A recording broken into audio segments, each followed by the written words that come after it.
Good evening. I am Ahmad Nobari. Now, in the relationship between Nigeria and the Republic of Namibia, the historical perspective is necessary for understanding. As one of the frontline states, Nigeria was at the forefront of the diplomatic struggle, particularly calling out grave human rights abuses and killings by apartheid South Africa. Nigeria also played a decisive role, in particular, as a part of the OAU Liberation Committee. Throughout the course of the liberation struggle, Nigeria made contributions through material, logistical, and diplomatic support to the people of Namibia. In 2000, Namibia and Nigeria established the Nigeria Joint Commission of Cooperation, and in August 2022, Namibia will host the fifth session of this joint committee and commission to elaborate on mutually beneficial projects between both countries. My guest tonight is the High Commissioner of Namibia to Nigeria, Humphrey Geiseb. He speaks to me about the relationship between both nations.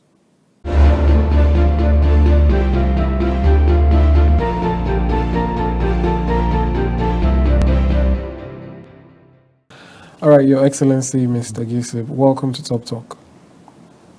Thank you, sir. Thank you, sir. All right, let's start with a little bit of historical perspective. What can you really tell us about the relationship between Nigeria and Namibia over the years?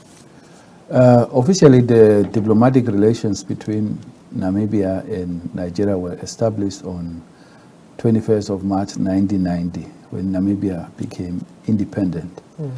But before that, from the 1960s, Dr. Sam Nujoma, the president of SWAPO then, the liberation movement of Namibia, visited Nigeria to seek support for Namibia's liberation struggle.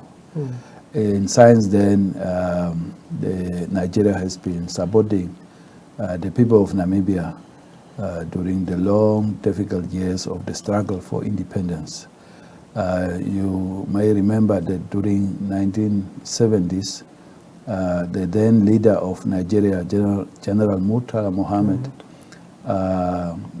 took a decision that Nigeria will associate itself with the frontline states. And therefore, Nigeria provided substantial logistical and material support to the people of Namibia who were colonized by apartheid South Africa. All right, so I guess that it implies that there's a strong relationship there that's built on, liberation of a people. Definitely, it's a strong relationship underpinned by solidarity during the days of the liberation struggle. It is also true that during the struggle, a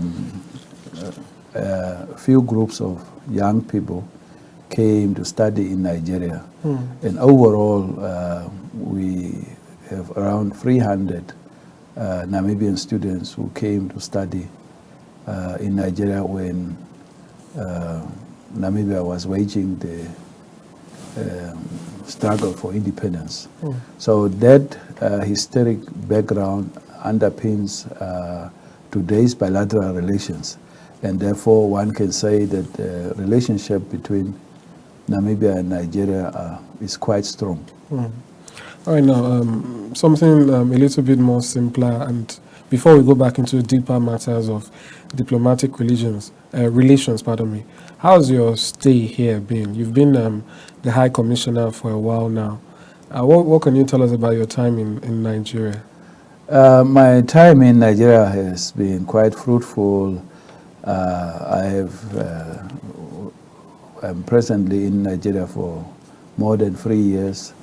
I've been able to enjoy different cuisines from various states. For example, I've enjoyed black soup in Benin City, and I've enjoyed quite a number of different cuisines in soups in Enugu State, in Imo State, as well as River State and Lagos State. Yeah, that's interesting. All right.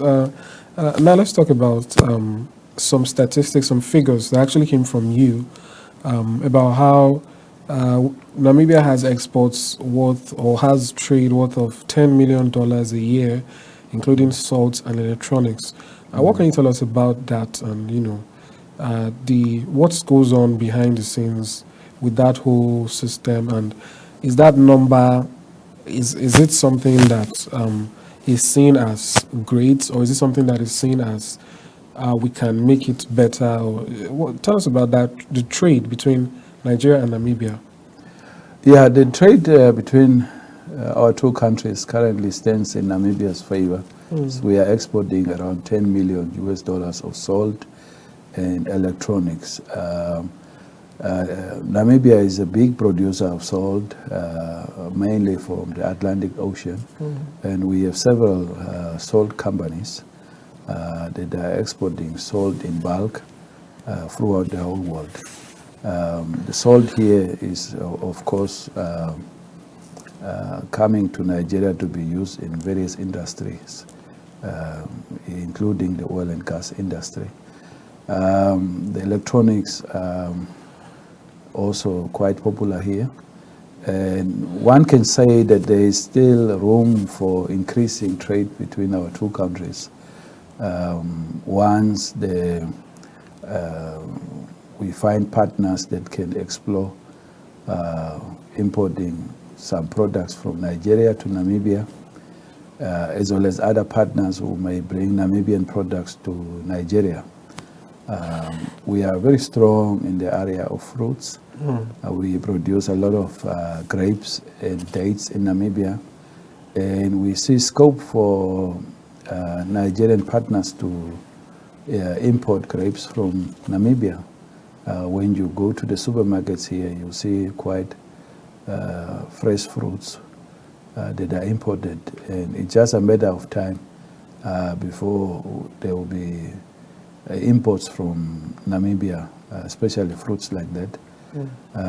Other products may take a bit longer because once the African Continental Free Trade Area Agreement is finalized, many products from Namibia will come here. So we foresee a day where definitely the trade figures will increase. Generally, Namibia exports a lot of fresh beef to many markets in the world, and therefore it's also a product that we hope one day will be available to consumers in Nigeria. All right. I just want to get your opinion. Why do you think trade seems to be skewed in favor of, currently, in favor of Namibia? We see, or it's expected that perhaps the more geographically bigger nation or thereabouts should be the one doing more of the exports. But somehow it seems Namibia has gone much further ahead of Nigeria in terms of the exporting, and So what do you think might be the factors affecting this? I think it's largely based on the interaction of trading partners. If Nigerian entrepreneurs see a need to import salt from Namibia, definitely there will be a market for Namibian salt. If tomorrow they also see a similar need for Namibian grapes, certainly, while at the moment they are importing from other countries, they may also realize that Namibia is offering quality grapes, and it might be possible to import grapes from Namibia. So definitely it's only market factors that determine at the moment the trade balance is in favor of Namibia. The more interaction between entrepreneurs from Namibia and Nigeria will open up more opportunities so that other kinds of products are imported from Namibia, while also Namibians will, once Namibian partners start importing cashew nuts or other products from here, it will be possible to increase the trade balance in Nigeria's favor one day. But it all boils down at the end of the day to market factors, demand and supply. Right now, there is a demand for Namibian salt and electronics. Tomorrow, once the African Continental Free Trade Area Agreement is finalized, there might be demand for other Namibian products, which will open the scope for more increased trade. And even in terms of Namibia, although our market is small, we are only 2.5 million people, there's still scope for importing quality products from Nigeria. It just depends on Nigerian entrepreneurs to see that Namibia might be small, but the market might be small. But once you are doing operations in Namibia, you can use Namibia as a base to export products to the rest of Southern Africa. So it's just once the opportunities are realized by market stakeholders, the trade should increase. Oh, well, that makes a lot of sense. Since you already mentioned it, the AFCTA, some persons don't really understand it. Can you shed just a little bit more light on how it would affect trade in the future? Well, it will increase trade because it will do away with trade and non-trade barriers.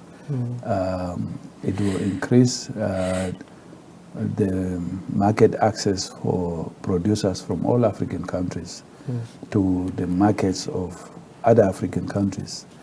For example, if you take a product like fish, although we may produce the same kind of species, more or less similar fish species, if Nigerian importers feel that they want to bring certain fish from Namibia, it will be open to them without having a specific agreement between Namibia and Nigeria to import fish.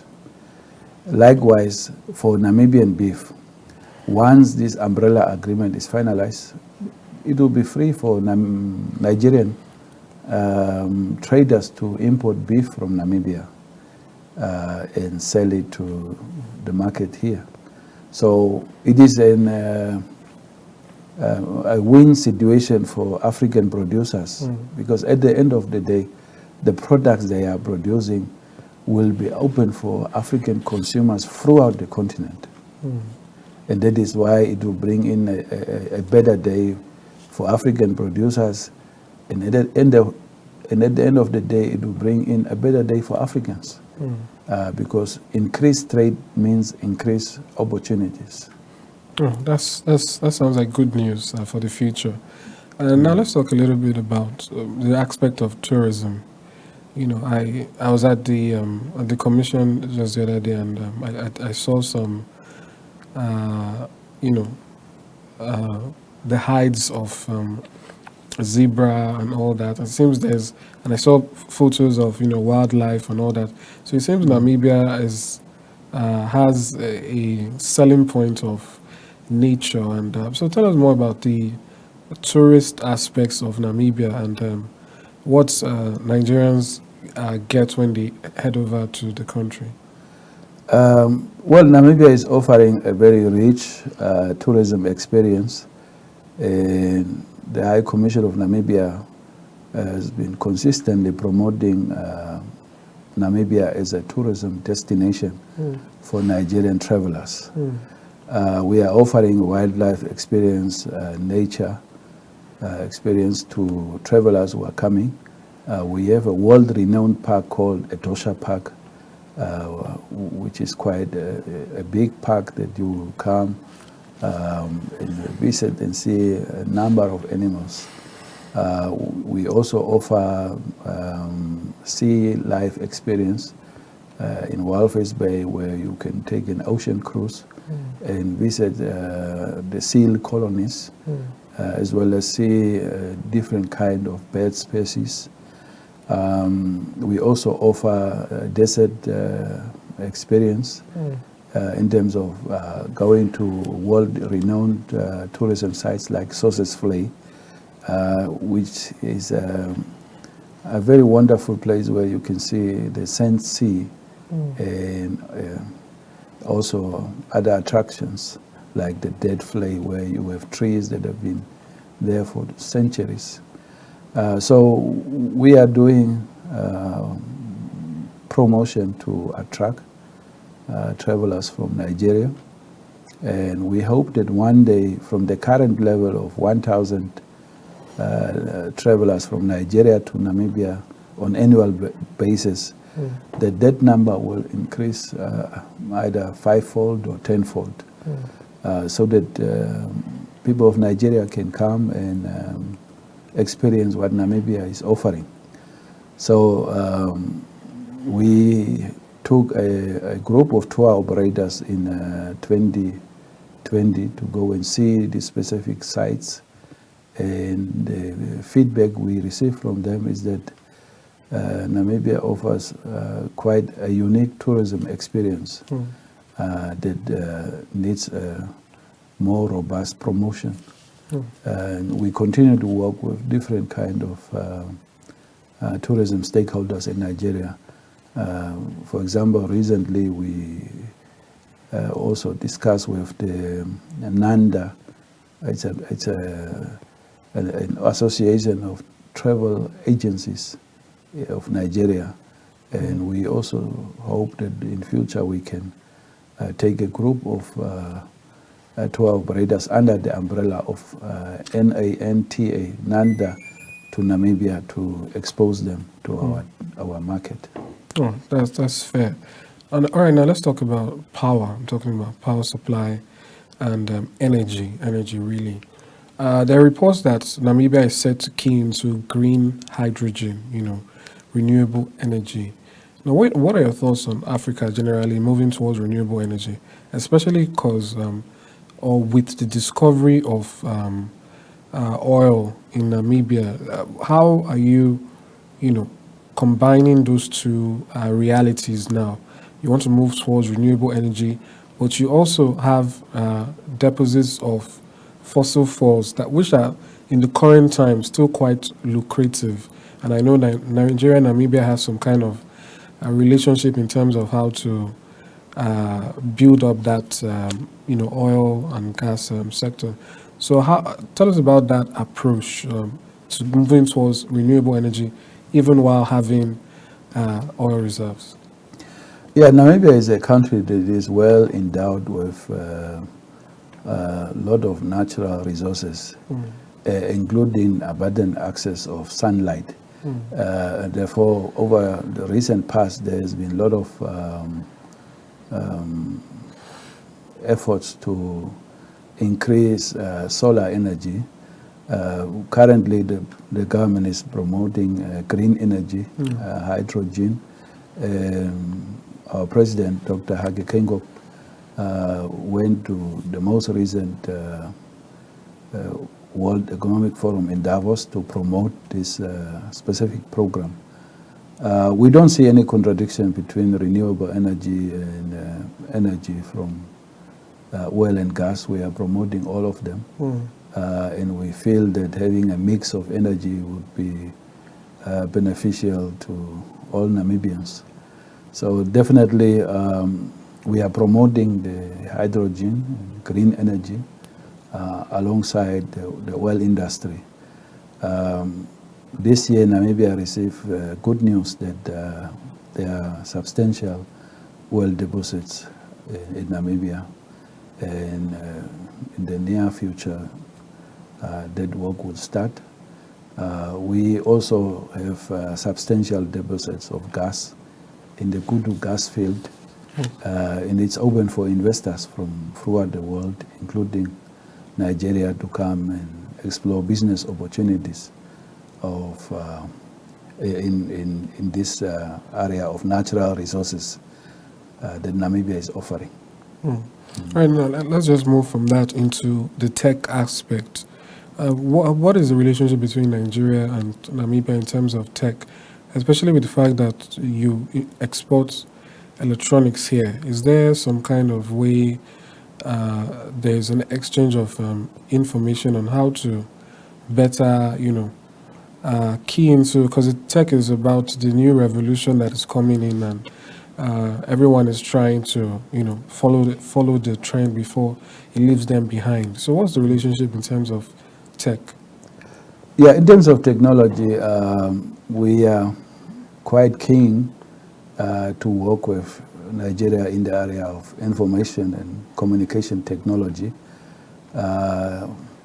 Namibia exports electronics to Nigeria, and at the same time we feel there is scope also for other technology imports from Nigeria to Namibia. When you look at technology, you are mainly looking at an industry that largely geared towards young people.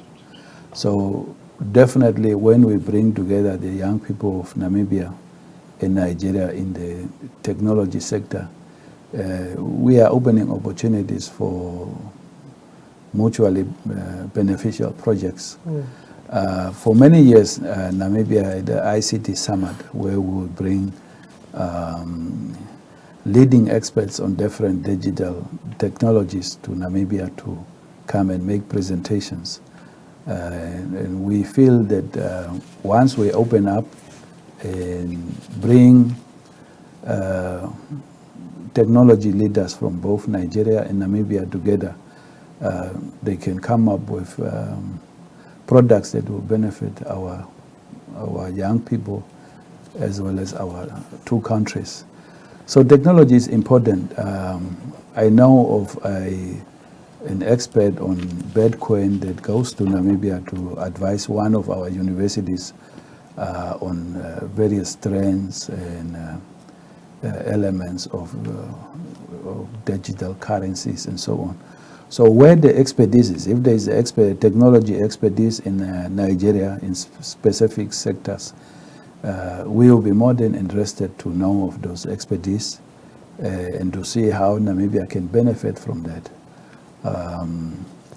We all use the latest technology products, and it's just a matter of time before Nigerians and Namibians also develop products in the technology area that we will be able to export to the rest of the world for smartphones and so on. Yeah. Yeah, that's really great news ahead. Now, what can you tell us about cultural exchange? We have vastly different cultures. Even within Nigeria, there are multiple cultures. Is there anything in the works for some kind of exchange of culture between both countries? We are more than willing to also look at how we can have cultural interaction between Nigeria and Namibia. So far, it has really not been that prominent.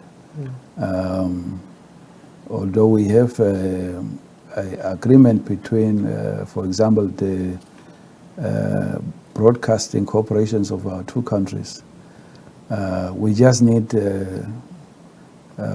more work in terms of cultural interaction, especially exchange of cultural groups that can come and tour from Namibia, come to Nigeria and tour Nigeria, a few states to expose our culture to the people of Nigeria. And likewise for Nigerian cultural groups to come to Namibia and showcase what Nigerian culture is all about. Right. So it's a matter of interaction. Once we are able to exchange visits, we will be able to learn more from each other, each other's cultures. Just to cut in there, what just briefly, what is the part of your culture that you would like to, put at the forefront and say, this is something that is common in Namibia that I think that Nigerians would like, something that perhaps a lot of people don't know about, maybe a similarity or maybe a difference, just an aspect of Namibian culture that you think, or that you would just want to put out there? And then, okay. And then on the flip side, any of those that you might have noticed within your stay here in Nigeria that you think would also scale well back home in Namibia? Yeah, well, the aspects of culture like the creative industries, music, films of Nigeria are quite popular in Namibia. If you go to Namibia and you follow our radio stations, it's quite common for them to play Nigerian songs. It's not that common for Namibian songs to be heard on Nigerian radio stations because maybe we have not been that strong in terms of marketing our artists so that they are well known in Nigeria and throughout the continent. But once, I think in the past, there were efforts to bring Nigerian film actors and actresses because they are quite popular. People are watching Africa Magic channels these days through multi-choice DSTV channels. So people follow Nigerian movies and they are quite familiar with leading actresses and actors. What we want to do more and more is to see an environment where Namibian musicians are able to enter the Nigerian market so that our music is also exposed to listeners on radio stations and so on. So definitely we have been trying to talk with some stakeholders to see for maybe a production of films where you can shoot a film here in Nigeria and some sections of that film you can shoot it in Namibia with the participation of Namibian actors. So that at the end of the day, it's a movie that comes from two countries. Likewise, we also want to promote songs where our artists can link up with your artists, with Wizkid, with Burna Boy, Davido, and many other artists, Tiwa Savage, and so on. These artists are very popular in Namibia. I know in 2020, our main mobile telecommunications company called MTC wanted to bring Tiwa Savage to perform at our Independence Day. So the interest in terms of Nigerian creative industries is very strong. As I said, hardly an hour goes by without a Nigerian song on some of our radio stations. Davido and many others, they are very popular, and there is just a lot of scope for bringing them together. That's great. It's good to hear that. We hope there's more exchange. Now, just to round off in the last few minutes, what can you say about visas, getting application for visas, getting visas, and all that? Because there is a conception that it is more costly and difficult to travel between African countries than it is to travel from an African country to a country in another continent. Take, for instance, when people take a look at the price of just air tickets or airfares, sometimes it costs more to move from Nigeria to a neighboring country than it would cost to go from Nigeria outside of Africa. So what can you tell us about the ease of movement between Nigeria and Namibia? Nigerian travelers to Namibia are welcome to any time approach the High Commissioner of Namibia and apply for a visa. Once they are clear about which specific tourism sites they want to visit, or they don't have that information, we can also give it to them to say that if you want to have nature experience, we can recommend a Tosha Park. If you want to go and see the dunes, we can suggest to you to go to Sources Flay. And we can put together a program for a few days that you can travel. Remember, the majority of tourism in Namibia is mainly self-drive tourism experience. You go, hire a car, and you can drive anywhere around Namibia to visit different sites. So with a little bit of searching on Google as well as talking to us, we will be able to put together a program where real